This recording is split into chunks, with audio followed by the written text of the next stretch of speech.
अब हमारे सामने क्वेश्चन आता है that whether illegally gathered evidences are admissible और नॉट। क्या इलीगली गैदर्ड एविडेंस एडमिसिबल होंगे या फिर नहीं होंगे, ये क्वेश्चन हमारे सामने आता है। अब यहाँ पे हमारे पास RM मलकानी का केस है।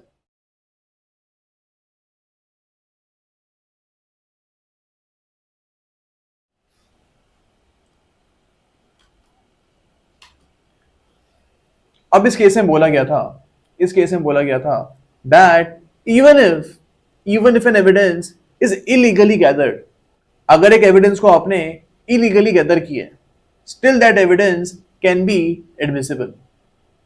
ओके, फॉर एग्जाम्पल आपने फोन टैपिंग करी है, ए और बी आपस में बात कर रहे थे एंड बी जो है वो ए की फोन रिकॉर्डिंग कर रहा था। ओके, अब यहां पे you can say that this evidence has been illegally gathered. इसको इलीगली गैदर किया गया है बिकॉज यहां पे उसके परमिशन के बगैर कॉल रिकॉर्ड हो रही है।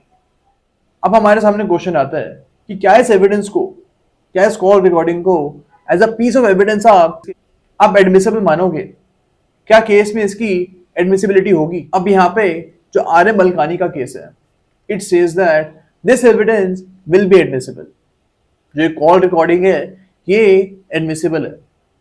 ओके, तो हमको ये चीज याद रखनी है that even if an evidence is illegally gathered, still we can say that this evidence will be admissible in court proceedings.